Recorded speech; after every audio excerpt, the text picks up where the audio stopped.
So welcome again. जैसे कि आप जानते हैं कि हम लोग रीजनल एस्पिरेशन क्षेत्रीय आकांक्षाएं चैप्टर कर रहे हैं। तो हम लोग अगले अपने टॉपिक पे तनाव के दायरे क्या थे। उस समय तनाव के दायरे देखिए, कहता है आपने पहले अध्याय में पढ़ा था कि आज़ादी के तुरंत बाद हमारे देश को विभाजन, विस्थापन, देशी रियासतों के विलय और राज्यों के पुनर्गठन जैसे कठिन मसलों से जूझना पड़ा। यानी कि हमारे देश का डिवीज़न हुआ, फिर विस्थापन का मतलब है डिस्प्लेसमेंट, यानी कि एक बहुत बड़ी आबादी का हिस्सा जो था वो इंडिया छोड़ के पाकिस्तान गया। फिर प्रिंसली स्टेट्स का इंडिया में असेसी जो था वो विलय करना पड़ा, और स्टेट रीऑर्गेनाइजेशन कमीशन जो था वो उसको बनाना पड़ा। जैसे कि कठिन मसलों से जूझना पड़ा। देश और विदेश के अनेक प्रेक्षकों का अनुमान था कि भारत एकीकृत राष्ट्र के रूप में ज़्यादा दिनों तक नहीं टिक पाया था। यानी कि कुछ लोग ये मान के चल रहे थे कि इतनी बड़ी डाइवर्सिटी और इतनी प्रॉब्लम होने के चलते भारत जो है वो एक यूनिटी नहीं टिक पाएगा, या भारत एक राष्ट्र के रूप में नहीं टिक पाएगा।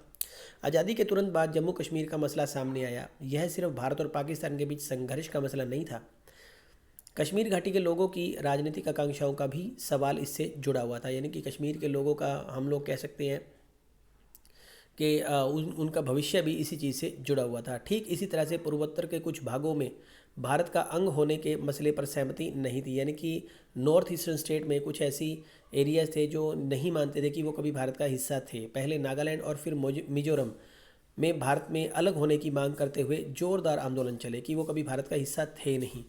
दक्षिण भारत में भी द्रविड़ आंदोलन से जुड़े कुछ समूहों ने एक समय अलग राष्ट्र की बात उठाई थी। हम आगे इसी चैप्टर में उनके बारे में भी पढ़ेंगे। अलगाव, अब अलगाव का मतलब है सेपरेशन। सेपरेशन का मतलब है भी वो ये मानते थे, जब भी कभी ये आंदोलन चले तो उनमें उनका ये मानना था कि वो कभी भी भारत का हिस्सा नहीं थे, और कभी भी, और अंग्रेज़ों के भारत छोड़ने के साथ साथ वो बिल्कुल फ्री एक कंट्री या फ्री देश जो थे वो बन चुके थे, या फ्री एरिया जो थे वो बन चुके थे।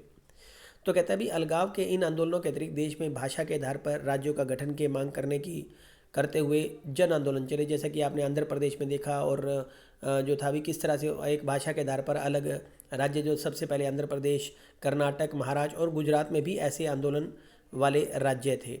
दक्षिण भारत के कुछ हिस्से, खासकर तमिलनाडु में हिंदी भाषा राजभाषा को बनाने के खिलाफ भी विरोध आंदोलन चला। यानी कि आपने इसमें भी ये भी देखा था भी हिंदी भाषा को क्यों राजभाषा बनाया जाए, और इसके भी विरोध आंदोलन चलाया गया।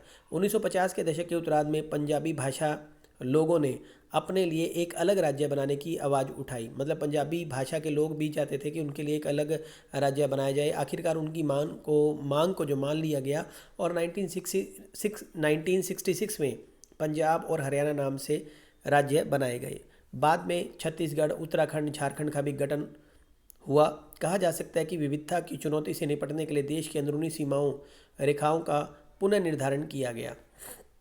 मतलब आप देख सकते हैं कि इस तरह से भाषा को लेकर, संस्कृति को लेकर जो है वो देश के अंदर जब जब भी कहीं आंदोलन या जन आंदोलन या ऐसी समस्याएं खड़ी हुई, तो उनका बड़ी आसानी से डेमोक्रेसी के अंदर रहते हुए, लोकतंत्र के अंदर रहते हुए किस तरह से उनका जो है वो पुनर्निर्धारण किया गया, या उनको किस तरह से सोल्यूशन किया गया। बहरहाल इन प्रयासों का मतलब यह नहीं था कि हर परेशानी का हमेशा के लिए हल निकल आया है। कश्मीर और नागालैंड जैसे कुछ क्षेत्रों में चुनौतियाँ इतनी विकट और जटिल थी कि राष्ट्र निर्माण करने के पहले दौर में इनका समाधान नहीं किया जा सका। मतलब जम्मू कश्मीर आप जानते हैं, और नागालैंड में भी कुछ ऐसी ही प्रॉब्लम थी।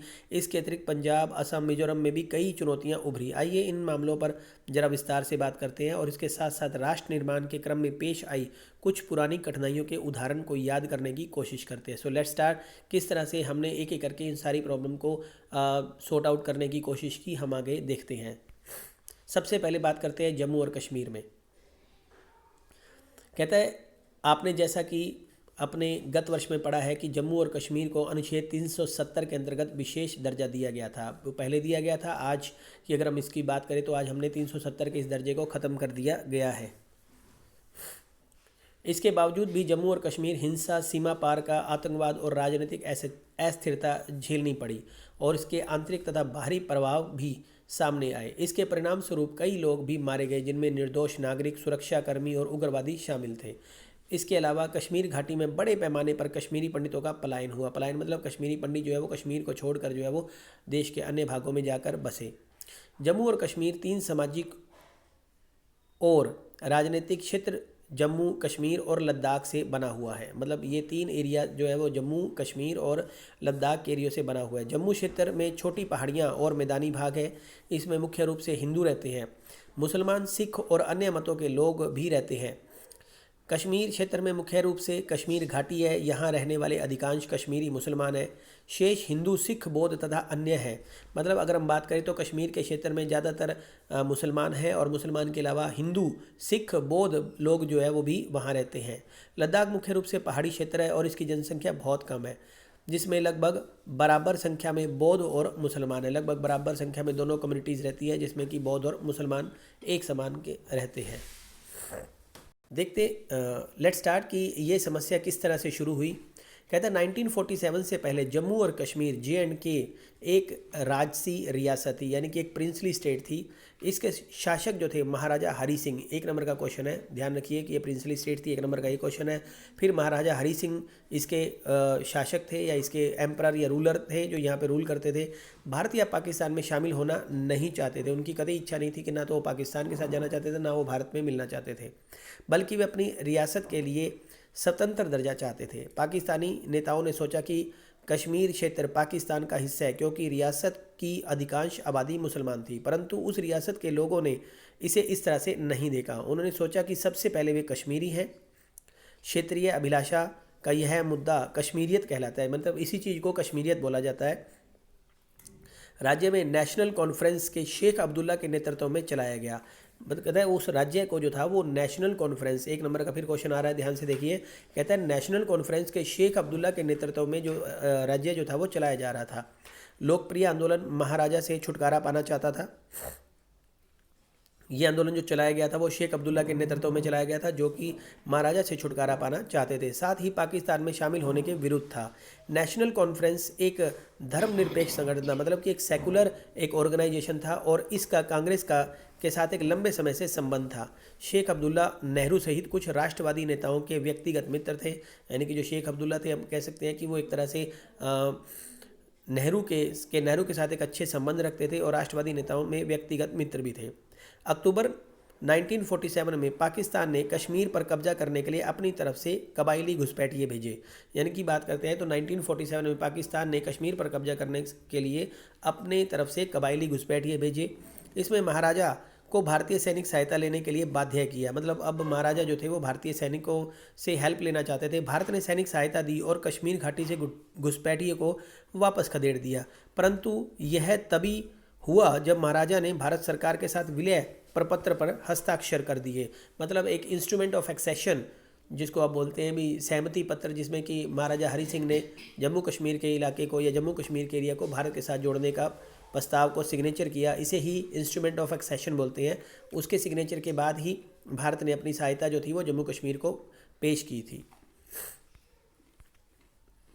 कहता है चूंकि पाकिस्तान राज्य के एक बड़े हिस्से पर नियंत्रण जारी रखा, इसलिए मामले को संयुक्त राष्ट्र संघ में ले जाया गया। क्योंकि पाकिस्तान ने एक बहुत बड़े हिस्से पर अपना कब्जा कर लिया था, तो इस मामले को जो था संयुक्त राष्ट्र संघ में ले जाया गया, जिसे 21 अप्रैल 1948 के अपने प्रस्ताव में मामले को निपटने के लिए एक 3 चरणों वाली प्रक्रिया की अनुशंसा की।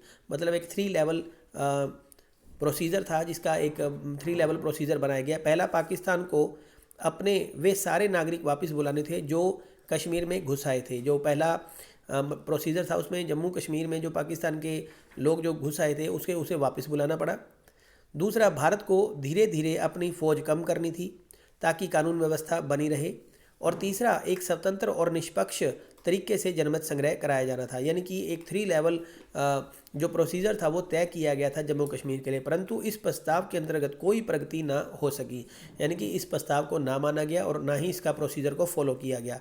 इसी बीच मार्च 1948 में शेख अब्दुल्ला जम्मू और कश्मीर के प्रधानमंत्री बन गए। ध्यान दीजिएगा कि यहाँ जम्मू और कश्मीर को प्रधानमंत्री वो बनाए गए थे, जबकि भारत अनुच्छेद 370 के अंतर्गत उसे अस्थायी स्वायत्ता देने के लिए सहमत हो गया था। अस्थायी मतलब यहाँ स्थायी नहीं है, आप देखिए ये परमानेंट नहीं थी, लेकिन अस्थायी स्वायत्ता देने के लिए एक आर्टिकल 370 के अंतर्गत जो था उन्हें पूरी तरह स्वायत्ता देने के लिए सहमत हो गया था। उस समय राज्य में सरकार के मुखिया प्रधानमंत्री कहलाता था। यानी कि उस समय वहाँ का जो हेड थे वो शेख अब्दुल्ला वहाँ के हेड थे और उसी को वहाँ का प्राइम मिनिस्टर कहा जाता था।